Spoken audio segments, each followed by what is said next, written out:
Hello and welcome my dear friends and my students. I John Rizvi welcome all of you to this official YouTube channel जिसका नाम है Study 91।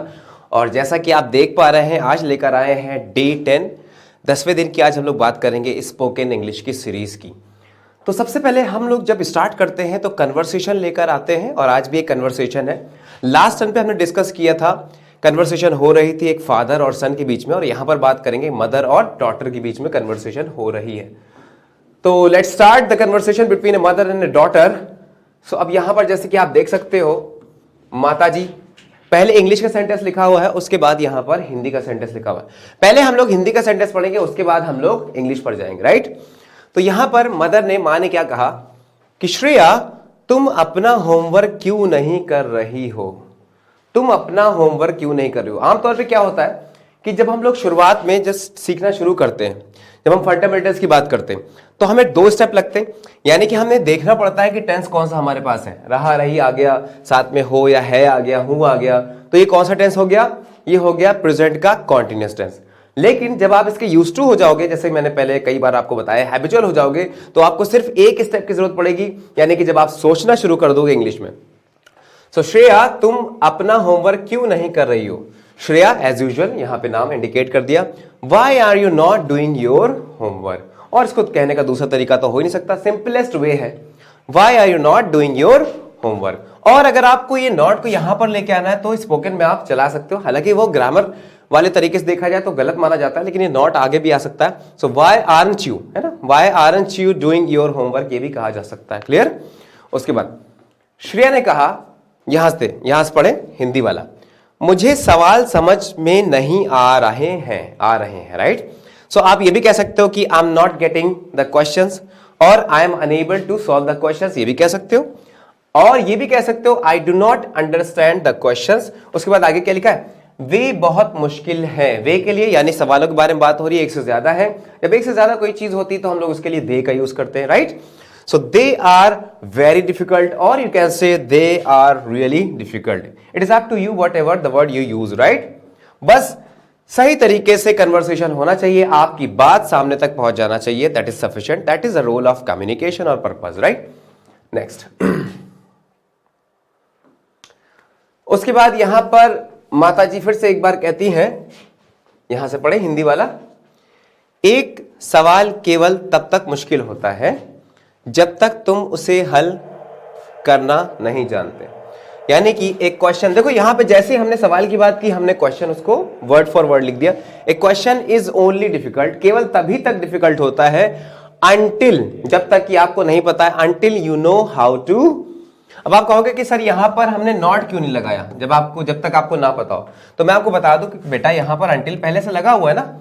Until का मतलब भी यही होता है कि अनलेस या अंटिल की बात करें तो उसमें यूएन लगा हुआ है। यूएन का मतलब क्या है, नॉट। इस वजह से हमने यहां पर नॉट का यूज नहीं किया। So until you know how to solve them. उसके बाद क्या लिखा है, तुम्हें बेहतर होने के लिए अभ्यास करने की जरूरत है। अभ्यास करने की जरूरत है, अच्छा जरूरत है, तो उसके लिए हमने क्या लगा दिया, you need to do something, you need to practise to get better, right. तो यहां तक आपका हो चुका है, यहां तक मेरे ख्याल से आपको कोई भी दिक्कत नहीं आ रही होगी। अब इसके बाद हम आगे बढ़ते हैं। यहां पर श्रेया क्या लिखा हुआ है, मां मैं कैसे उन सवालों को हल करूं जब मैं उन्हें नहीं समझ पा रही हूं। तो अब क्या होता है, आमतौर पे ऐसे सेंटेंसेस जिसके लास्ट में होता है कैसे खाऊं, क्या करूं, कहां जाऊं, तो शुड का यूज करते हैं। लेकिन आप यहां पर शुड भी लगा सकते हो और कैन का भी यूज कर सकते हो। मीनिंग में बहुत ज्यादा डिफरेंस नहीं आएगा, आपकी बात पहुंचना इंपॉर्टेंट होती है जो आप कहना चाहते हो। मैं कैसे उन सवालों को हल करूं, how should I solve those questions, है ना, उन सवालों को। ये भी कह सकते हो how can I solve those questions. आगे क्या लिखा है, जब मैं उन्हें समझ भी नहीं पा रही हूं, when I'm not able to even understand them, right? ये कह सकते हो, या ये भी कह सकते हो कि how am I supposed to solve the questions when I do not even understand them, ये भी कह सकते हो। क्लियर। तो कहने का तरीका अलग अलग हो सकता है, डजंट मैटर, कोई दिक्कत वाली बात नहीं है। चलते हैं आगे की तरफ। तो जैसे कि आप यहां पर देख पा रहे हो, उसके आगे क्या लिखा हुआ है, मां ने फिर कहा, भाई अगर लेसन तुम्हारे लिए क्लियर नहीं था, if the lesson was not clear for you or to you, whatever the preposition you can use here. Clear के साथ आमतौर पे टू का यूज करते हैं। अदरवाइज आपको अगर नहीं आता कि हम कौन से प्रीपोजिशन का यूज करें तो आप फॉर भी लगा सकते हो, कोई दिक्कत वाली बात नहीं। इतना ज्यादा कोई पूछने नहीं वाला कि आपने फॉर लगा दिया, यहाँ टू लगना चाहिए था, नहीं। When it comes to spoken language, spoken English, you need not care all these things, है ना। सबसे पहले तो आप बोलना सीखोगे ना, उसके बाद ये सही और गलत बाद में सीखोगे। उसके बाद हाँ, अगर लेसन तुम्हारे लिए क्लियर नहीं था, if the lesson was not clear for you or to you, उसके बाद तो तुमने अपने क्लास में अपने शिक्षक से इसके बारे में क्यों नहीं पूछा। क्यों नहीं पूछा, टेंस कौन सा है, पास्ट का indefinite. So why didn't you ask your teacher about that, है ना। व्हाई डिड यू नॉट लिखा है ना, आप चाहो स्पोकन में बिल्कुल सही माना जाता है। स्पोकन में अगर आप यहां पे नॉट लगा दो और कह दो व्हाई डिडंट यू आस्क, किससे पूछा, your teacher about it in the class. कक्षा में नहीं पूछा तो इसका मतलब अपनी क्लास में लिखा है ना तो इन द क्लास हो गया, क्लियर। उसके बाद क्या लिखा है, श्रेया, मैंने कोशिश की, आई ट्राइड हार्ड, और आई सिंपली यू कैन से आई ट्राइड, मैंने कोशिश की, लेकिन there was no time, but there was no time, लेकिन क्लास के बाद समय नहीं बचा। मैंने कोशिश की लेकिन क्लास के बाद समय नहीं बचा। सो आफ्टर द क्लास, बच्चा का मतलब ऐसे भी कह सकते हो कि we didn't find, है ना, we didn't find any time after the class, after the class पहले भी रख सकते हो, या ऐसे भी कह सकते हो but there was no time left, ऐसे भी कह सकते हो there was no time left after the class। और उसके बाद क्या है, और वह जल्दी घर चली गई। कौन, टीचर की बात कर रहे हैं, यानी कि मिस की बात हो रही है, सर की बात नहीं हो रही है, यहां पर मैडम की बात हो रही है। जो टीचर है वो मैडम है, और वो जल्दी घर चली गई। तो शी वेंट होम, जल्दी के लिए क्या हो जाएगा, यहां पर अर्ली लगा दो, बिफोर भी लगा सकते हो, लेकिन यहां के लिए अर्ली ज्यादा सूटेबल है, अदरवाइज आप बिफोर भी लगा सकते हो, राइट। या ये भी कह सकते हो but she left early, she left, है ना, शी लेफ्ट, वो जल्दी चली गई, शी लेफ्ट अर्ली, है ना, शी लेफ्ट अर्ली ये भी कह सकते हो, शी वेंट होम अर्ली ये भी कह सकते हो, क्लियर। नेक्स्ट क्या लिखा हुआ है देखिए,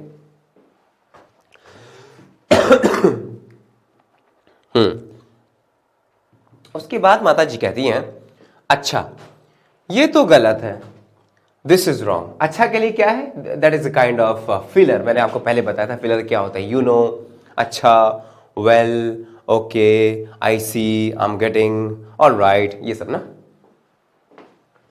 तो अच्छा ये तो गलत है, this is wrong. Although you can also say well that's bad, ये भी कह सकते हो खराब है। यार अगर गलत कहना है तो रॉन्ग कह दो, it is up to you. So well this is wrong, है ना, ये तो गलत है। अब उन्हें होमवर्क देने से पहले छात्रों के डाउट्स दूर करने चाहिए। होमवर्क देने से पहले, सो बिफोर आप ऐसे भी रख सकते हो कि बिफोर गिविंग देम होमवर्क, उन्हें बच्चों के डाउट क्लियर करने चाहिए, है ना। तो she should clear all the doubts of the students. अब यहां पर शी से शुरुआत कर दी, ये भी बिल्कुल सही है कि आप वो वाली बात कि देने से पहले, होमवर्क देने से पहले बाद में भी रख सकते हो। लेकिन मैंने कहा कि अगर आपके दिमाग इस तरीके से सोचता है कि आपने यहां पर पहले ला दिया उन्हें होमवर्क देने से पहले, जैसा कि सेंटेंस यहां पर लिखा हुआ है, तो डजंट मैटर कि आप यहां से बना सकते हो, कोई दिक्कत वाली बात नहीं है कि आप शी से शुरुआत करो। आप ऐसे भी कह सकते हो कि before giving them homework, before providing them homework, ये भी कह सकते हो, यहां से भी शुरुआत कर सकते हो कॉमा लगा के, शी शुड क्लियर, या ये भी कह सकते हो she should clear the doubts of the students before giving them homework. बात तो एक ही है ना। नेक्स्ट अब क्या लिखा है, श्रेया, वह शायद ही कभी ऐसा करती है। शायद ही कभी का मतलब क्या हुआ, हार्डली, यानी ना के बराबर। शी हार्डली और रेयरली डज दैट, है ना। यहां पे डज क्या है, मेन वर्ब है, हेल्पिंग वर्ब नहीं है ना। She hardly does that. वो सोचती है कि क्लास के बीच में प्रश्न पूछना परेशानी पैदा करता है। वह सोचती हैं, शी थिंक्स, है ना, शी थिंक्स, क्या सोचती हैं, दैट क्लास के बीच में, इन the middle of the class ऐसे भी कह सकते हो, in the middle of the class, प्रश्न पूछना परेशानी पैदा करता है। आस्किंग क्वेश्चंस परेशानी पैदा करता है, asking questions creates problems, right.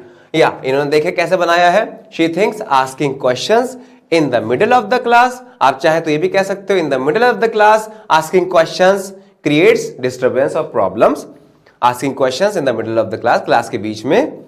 और ये भी कह सकते हो asking questions during the class, है ना, ड्यूरिंग द क्लास का मतलब भी वही है कि क्लास के बीच में, मिडल ऑफ द क्लास, ये भी कह सकते हो क्रिएट्स प्रॉब्लम्स और डिस्टर्बेंस। सो आगे क्या लिखा है, इसलिए वह हमें क्लास के बाद पूछने के लिए कहती है। शी टेल्स अस, हमें कहती है ना, present definite, she tells us to ask them after the class, class के बाद पूछने के लिए बोलती है, ask them after the class. अब आगे क्या लिखा है, लेकिन तब हमें क्लास के बाद समय नहीं मिलता है, but we don't get enough time after the class, right, because we have to go home, ये एक सेंस आ रहा है। But when we don't get time, है ना, आफ्टर द क्लास, हमें टाइम नहीं मिलता क्लास के बाद। नेक्स्ट क्या लिखा है, हाँ, फिर माँ ने क्या कहा, मुझे तुम्हारे प्रिंसिपल से इसकी शिकायत करनी चाहिए, इस चीज की शिकायत करनी चाहिए, राइट। मुझे तुम्हारे प्रिंसिपल से इसकी शिकायत करनी चाहिए, तो चाहिए के लिए शुड का यूज करते हैं, शिकायत के लिए कंप्लेन, दो वर्ड होते हैं, एक तो कंप्लेन हो गया, ये बेटा एक वर्ब होता है ना, जबकि एक वर्ड और होता है कंप्लेंट, और ये एक नाउन होता है। जैसे अगर हमें नाउन की तरह यूज करना हो कंप्लेन को तो क्या बोलेंगे, ए कंप्लेंट वाज इशूड, है ना, ये कह सकते हो। और अगर वर्ब की तरीके से यूज करना है कि I should complain to your principal, principal about it, इसके बारे में, राइट।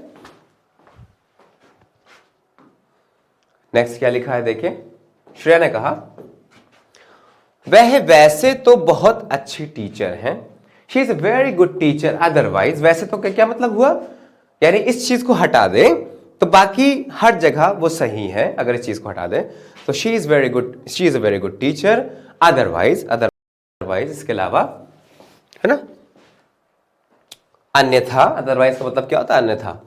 उसके बाद वैसे भी प्रिंसिपल इसके बारे में बहुत कुछ नहीं कर सकते, वैसे भी का मतलब क्या हुआ, है ना, जैसे कि इन्होंने यूज किया एनीवे, और ये भी कह सकते हैं कि even principal can not do anything about that, ये भी कह सकते हैं, है ना, या सिंपली वेल भी लगा सकते हैं, एज ए फिलर लगा सकते हैं, well even the principal can not do, है ना। Anyway even the principal can't do much about it, बहुत ज्यादा इसके बारे में कुछ नहीं कर सकते। अब आगे क्या लिखा है, क्योंकि हमारे पास बहुत कम समय में कवर करने के लिए कई विषय हैं, है ना, तो हमारे पास कई विषय हैं, we have many subjects to cover और to be covered before time, है ना, और in the given time, because we have many topics to cover in a very little time और in a very limited time, you can say, clear. उसके बाद doubts दूर करने के लिए स्कूल का इतना टाइम काफी नहीं है। अब इसको कैसे बनाओगे भाई, डाउट्स करने के लिए स्कूल का इतना टाइम काफी नहीं है। स्कूल का टाइम का मतलब क्या हुआ कि स्कूल का टाइम या स्कूल्स टाइम कह सकते हो या स्कूल्स आवर्स कह सकते हो, राइट, जितने टाइम आप स्कूल में रहते हो। सो द स्कूल्स टाइम और the school hours are not enough for clearing doubts, these doubts, clear. कोई यहां तक दिक्कत तो नहीं आ रही। आप देखें कुछ कुछ चीजें जहां पर हम लोग फंसते हैं और सोचते हैं, पूछते हैं कि अरे भाई इसको कैसे हम लोग ट्रांसलेट करेंगे, हाउ टू से दिस टाइप ऑफ वर्ड, तो ये सारे के सारे आंसर आपको मिलते हैं। That is why conversation is very fruitful. क्योंकि ऐसे तो आमतौर पर ट्रांसलेशन तो आप कर ही लेते होगे कि राम स्कूल जाता है, मैं खाना खाता हूँ, मैं टहल रहा था, मैं बाहर जाता हूँ, मैं चलो आओ चलकर मूवी देखा जाए, है ना, तुम्हें पढ़ने की जरूरत है, ये सब तो आप बना लोगे। लेकिन कभी कभी क्या होता है, जब आप सीधे सीधे कन्वर्सेशन में जाते हो ना, तब आपको कुछ ऐसी चीजें कहनी पड़ती हैं जो आपने सोचा नहीं था कि हम ये भी हमें इसकी जरूरत पड़ेगी। क्योंकि हिंदी में तो सोचना नहीं पड़ता, हिंदी में तो स्वतः ही आता है, अपने आप बिना सोचे समझे आता है। लेकिन इंग्लिश में थोड़ा सा माइंड लगाना पड़ता है, आपको थोड़ा सा कॉन्शियसली सोचना पड़ता है। लेकिन एक बार अगर आपको इसके हैबिचुअल अगर आप हो गए और आपको इंग्लिश आ गया, लैंग्वेज आ गया, तो यकीन मानिए आपको कॉन्शियसली नहीं सोचना पड़ेगा, आपका सब कॉन्शियस माइंड आपके लिए काम करेगा। हाँ, माँ ने कहा फिर से, ये तो हमेशा विद्यार्थियों के लिए समस्याएं पैदा करेगा। समस्याएं पैदा करेगा, again create, this will create और this will always create problems for the students, है ना। और दैट वुड और विल भी लगा सकते हो, always create problems for the students. Clear. अब इसके बाद क्या लिखा है, मैं तुम्हारी मदद कर सकती हूं, I can, simply I can help you, है ना, मैं तुम्हारी मदद कर सकती हूं, लेकिन मुझे मेरा अपना काम भी करना है, I have to complete my own work, है ना, I have to complete my own work also, ये भी कह सकते हो। और यहां पे ऑल्सो पहले भी लगा सकते हो, I can help you but I also have my own work to do, या ऑल्सो बाद में भी लगा सकते हो, I have my own work to do also, right. उसके बाद क्या लिखा है, मेरे लिए अकेले सब कुछ मैनेज करना संभव नहीं है, so this is not possible or this is impossible for me to manage all these things being sorry being alone, right? So it is not possible for me to manage everything alone. उसके बाद, तुम्हारे doubts दूर करना तुम्हारे शिक्षक की जिम्मेदारी होनी चाहिए, it should be the responsibility of your teacher to clear all of your doubts, है ना। देखिए क्या लिखा हुआ है, इट्स नॉट, यहां तक हो गया था। आप ऐसे भी कह सकते हो, clearing your doubts should be the responsibility of your teacher, या clearing your doubts should be your teachers, sorry, I have been suffering from severe cold because I was under the weather. Under the weather का मतलब होता है तबीयत खराब हो जाना, एक इडियम है। और I was feeling out of sorts, मतलब मैं सही फील नहीं कर रहा था, I was feeling out of sorts, out of sorts, OUT out, OF of, sorts SORTS, मतलब तबीयत खराब हो जाना, आउट ऑफ सॉर्ट्स। और ये भी कह सकते हो अंडर द वेदर, मतलब तबीयत खराब हो जाना। So clearing your doubt should be your teachers, ऐसे भी कह सकते, योर टीचर्स रिस्पॉन्सिबिलिटी, या it should be the responsibility of your teacher to clear your doubts, ये भी कह सकते हो। एंड उसके बाद क्या लिखा हुआ है, यही सही तरीका है, this is the proper manner, और this is the proper way, और this is the good way, right. तो बच्चों उम्मीद है ये कन्वर्सेशन बहुत लंबी कन्वर्सेशन नहीं थी, एक शॉर्ट कन्वर्सेशन थी, और उम्मीद है बच्चों की यहां तक आपको समझ में आया होगा, कन्वर्सेशन में कोई डाउट नहीं होगा। और जब भी मेरी क्लास हुआ करे आप लोग स्क्रीनशॉट या नोट्स लेकर बैठा करो, और एक rough paper, rough book, notebook हो गया, पेन लेके बैठा करो, और जो भी आपको इन्फॉर्मेटिव लगा करे उसको नोट कर लिया करो। अब आप कहोगे sir everything is available at YouTube, so why should I note करने से सर क्या हो जाएगा, पीडीएफ अवेलेबल है, बहुत सारी चीज़ें, डिजिटल ज़माना है सर, हमारे पास पीडीएफ इतनी ज़्यादा है कि हमारे पास स्क्रीनशॉट्स हैं, हमारे पास डिजिटल वे में बहुत सारे नोटबुक्स हैं, हम उसे तैयार करते रहेंगे ना धीरे धीरे।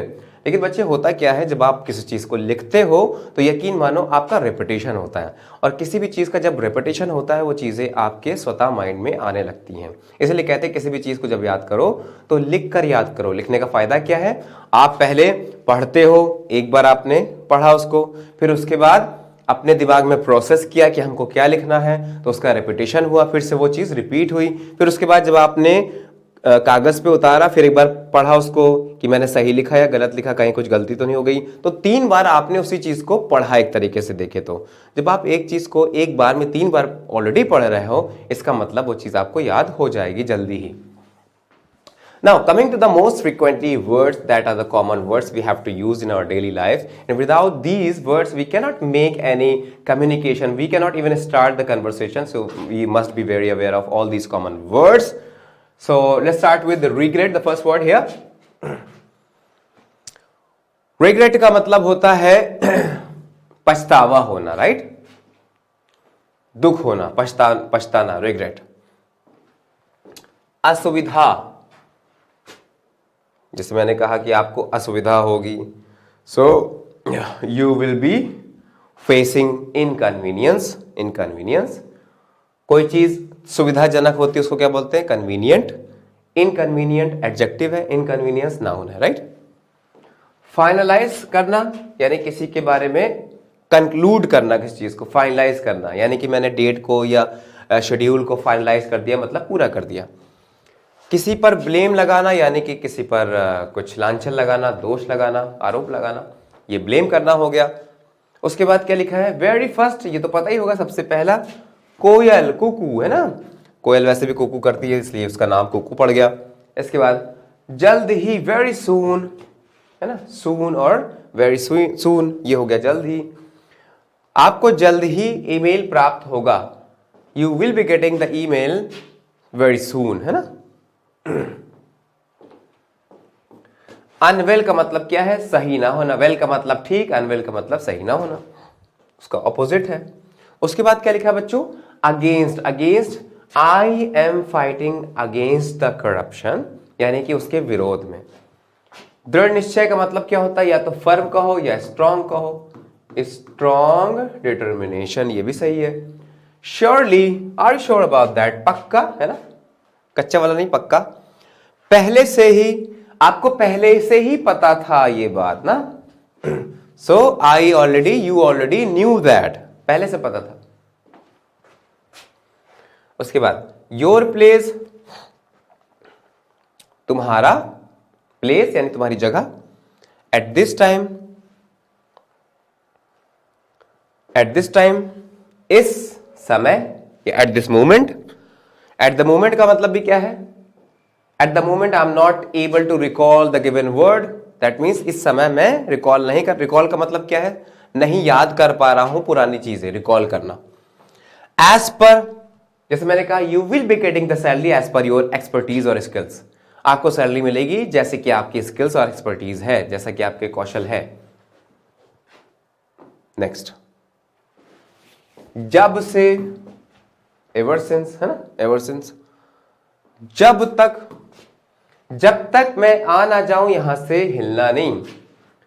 Don't move until I come back, और डोंट मूव अंटिल और by the time I come back, ये भी कह सकते हो।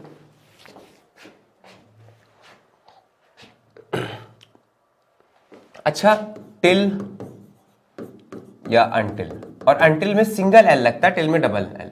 कई लोग पूछते हैं सर टिल और अंटिल में डिफरेंस क्या होता है? मीन देखो क्या होता है, दोनों के मीनिंग में कोई भी डिफरेंस नहीं है, है ना। अगर हम कहें इसमें से फॉर्मल ज्यादा कौन सा वर्ड है? फॉर्मल, यानी in most of the cases formal writing में आपको अंटिल का यूज देखने को मिलेगा, और दोनों का मतलब होता है जब तक कि नहीं, है ना, जब तक कि नहीं।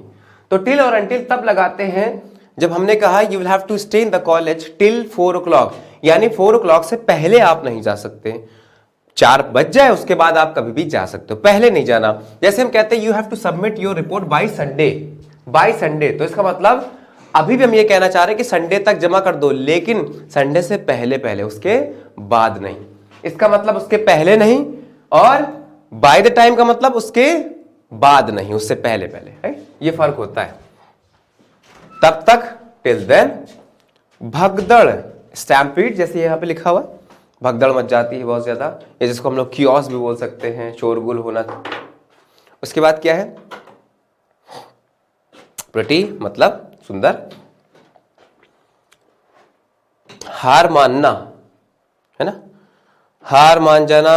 गिव इन या गिव अप भी कह सकते हैं, गिव अप, हार मान जाना, ठीक, गिव अप छोड़ देना, हार मानना। गिव इन यूज होता है सरेंडर करने के लिए ना, सरेंडर कर दिया।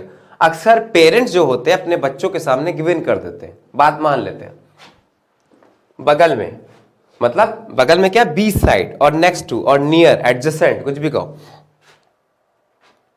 मामला, क्या मामला है? What's the matter, what's the concern, what the issue, कुछ भी लगा सकते हो, राइट, मामला। उसके बाद क्या है? How ever.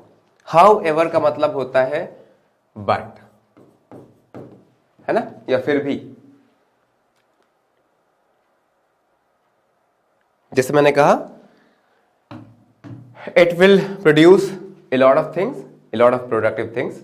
However, it has some drawbacks. लेकिन इसमें कुछ ड्रॉबैक्स हैं, या फिर भी इसमें कुछ ड्रॉबैक्स हैं. देन कंपैरिजन करने के केस में, तुलना करने के केस में देन का यूज हम लोग करते हैं कि जैसे मैंने कहा I am taller than you. I am taller than you. So तुलना कर रहे हैं कि मैं तुमसे ज्यादा लंबा हूं. I am taller than you.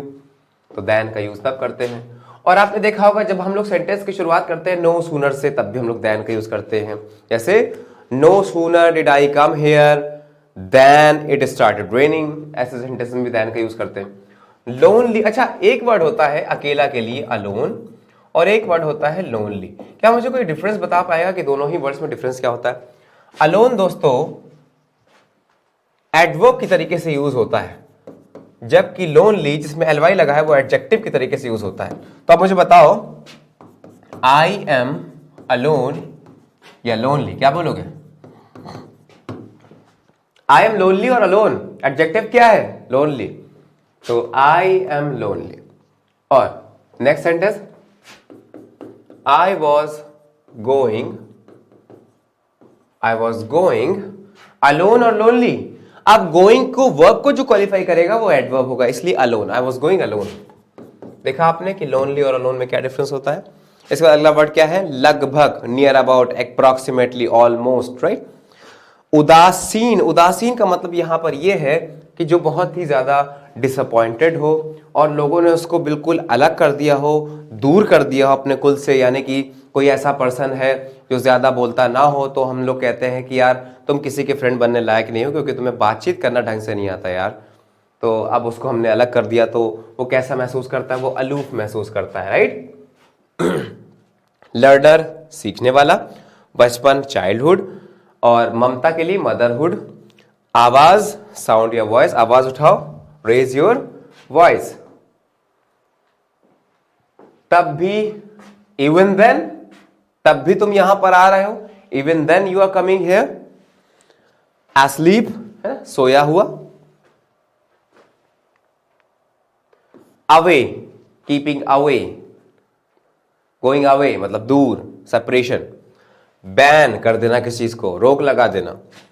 रजाई, क्विल्ट भी बोल सकते हैं, और इसको हम लोग ब्लैंकेट बोल सकते हैं. बो, धनुष.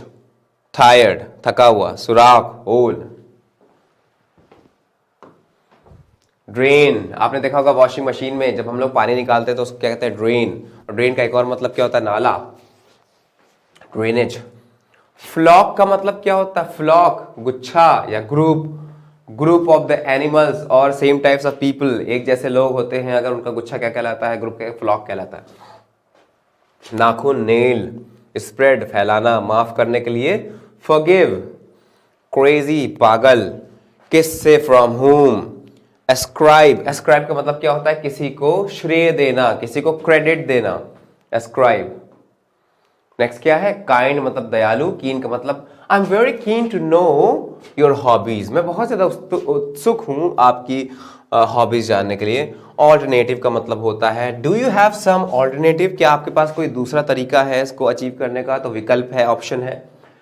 इनक्रेडिबल का मतलब होता है बिल्कुल अलग, बेहतरीन या जबरदस्त. इनक्रेडिबल. क्लियर? तो उम्मीद है यहां तक समझ में आया होगा. अब हम लोग लास्ट में बात कर लेते हैं. कई बार मैंने ये लास्ट में रखा कई पीपीटीज में, लेकिन डिस्कस नहीं हो पाता due to shortage of time. लेकिन आज हम लोग ये डिस्कस करके ही मानेंगे. एपॉस्ट्रॉफी बहुत इंपॉर्टेंट टॉपिक है. क्या होता है? एपॉस्ट्रॉफी तब लगाया जाता है जब हम किसी का बोलते हैं, यानी कि ये ऑफ का सेंस देता है. जहां पर भी ऑफ लगाना होता है आपको एपॉस्ट्रॉफी से भी काम चला सकते हैं, ऐसे कोई दिक्कत वाली बात नहीं. जैसे मैंने कहा राजूज कार इज रेड. सही है बिल्कुल. इसका क्या मतलब हो ये देखते हैं. राजूज कार इज रेड, ये बिल्कुल सही है. चलो रेड ही ले लेते हैं, रेड की बात होगी तो. इसका मतलब क्या है? The car of Raju is red. Clear? और ये भी सही है, दोनों सही है.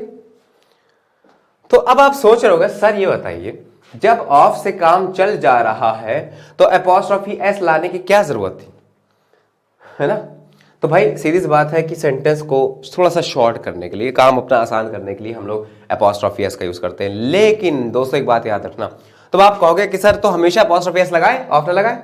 नहीं, आप ऑफ तो हमेशा लगा सकते हो, ये सर्वे सर्वा है, ऑल इन ऑल ऑफ तो हमेशा लगा सकते हो पोजीशन के लिए, है ना। लेकिन अपॉस्ट्रोफी एस हमेशा हर कंडीशन में नहीं लगा सकते, इसकी कुछ लिमिटेशंस होती है, वो एक बार देख लो वो क्या क्या है। तो ये तो सही था, यहां पर अपॉस्ट्रोफी एस का यूज बिल्कुल सही था। लेकिन अगर हम कह दें सेंटेंस ये लिख दें बच्चों, इसको रब कर दें, अगर हमारा सेंटेंस ये हो जाए, cars window is broken, cars window is broken, यानी कार का जो विंडो है वो टूटा हुआ है। क्लियर? तो अब क्योंकि हमने एक नॉन लिविंग कार, क्या है, नॉन लिविंग चीज में अपॉस्ट्रोफी एस का यूज किया है, जो कि सही नहीं माना जाता। तो पहला पॉइंट क्या निकल के आया बच्चों? Don't use apostrophe S with non livings. हालांकि कुछ नॉन लिविंग्स होते हैं, और वो कौन कौन से होते हैं मैं आपको बता देता हूं। अगर ये नॉन लिविंग्स टाइम को बताएं या कलेक्टिव नाउन को बताएं या यूनिट को बताएं, तो ऐसे नॉन लिविंग्स के साथ अपॉस्ट्रोफी सही माना जाता है, अपॉस्ट्रोफी इनके साथ सही माना जाएगा, ये एक्सेप्शन है इसका। लेकिन बाकी इनके अलावा जितने भी नॉन लिविंग्स है किसी के साथ भी अपॉस्ट्रोफी एस नहीं लगा सकते। अब चलो देखते हैं टाइम कलेक्टिव नाउन और यूनिट के साथ कैसे लगाते हैं। ये सेंटेंस गलत है बेटा, सही क्या हो जाएगा? सही हो जाएगा, the window of the car is broken, the window of the car is broken. अब सही हो गया, अब सही हो गया। तो जैसे ही मैंने यहां पे बताया कि टाइम कलेक्टिव नाउन और यूनिट के साथ, थोड़ा सा लाइट दिख रहा होगा, कोई दिक्कत नहीं, मैं आपको बोल के समझा दे रहा हूं। टाइम कलेक्टिव नाउन यूनिट के साथ अपॉस्ट्रोफी एस बिल्कुल सही माना जाता है। देखते हैं कैसे।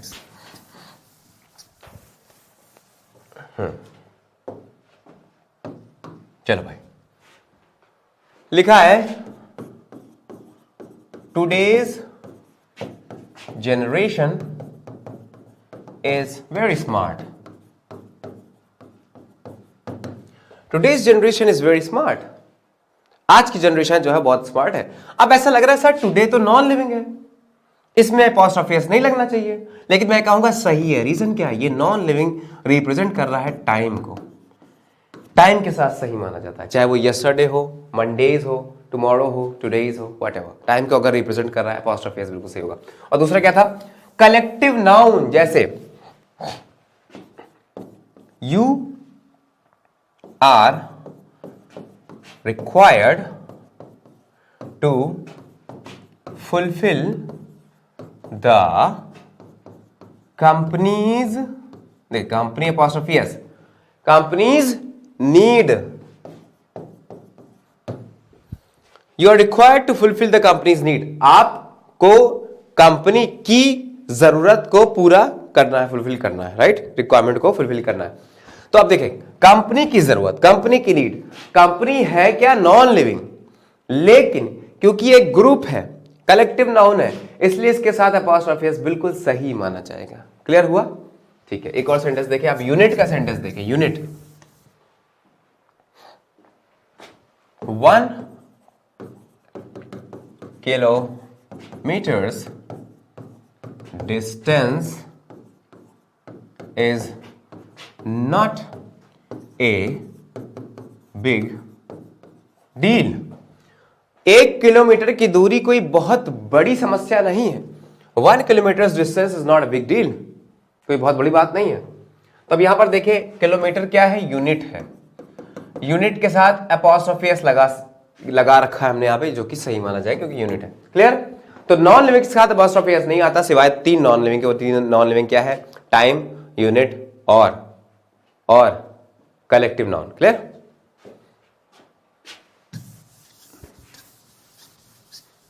अब बच्चों होता क्या है, ऐसे जितने भी नाउन्स जो कि एस या एस एच पर खत्म होते हैं, एस या S H in the and,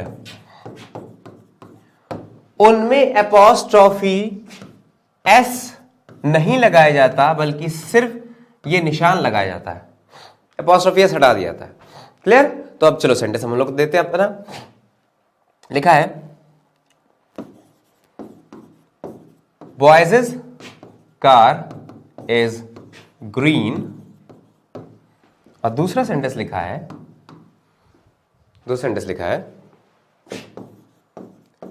Ravi दास's mind is sharp.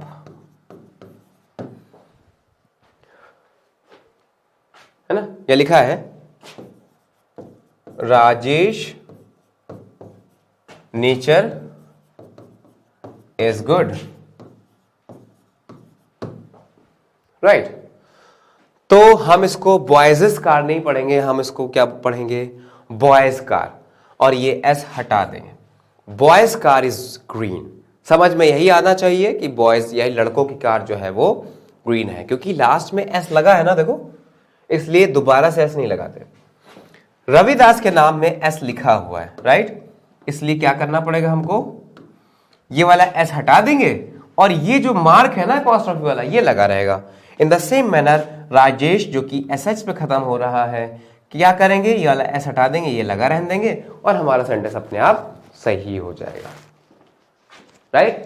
यहां तक कोई डाउट तो नहीं है। अब एक लास्ट में सेंटेंस और ले चलते हैं आपको, क्योंकि बड़ा कंफ्यूजिंग होता है अपॉस्ट्रोफी एस को लगाना, लेकिन यहां पर आपके लिए कंफ्यूजिंग नहीं होगा, क्योंकि मैं आपको बता रहा हूं तरीका। एक सेंटेंस लिखा है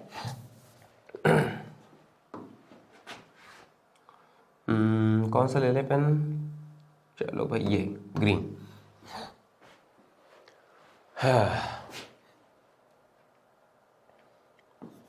मिस्टर मोदी, कॉमा लगा के लिखा है the prime minister of India car is red. है ना? चलो इस बार व्हाइट ले लेते हैं।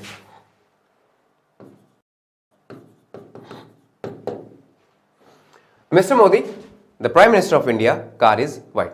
हम ये कहना चाहते हैं मिस्टर मोदी जो है, जो कि प्राइम मिनिस्टर हैं कहाँ के, इंडिया के, उनकी कार व्हाइट है।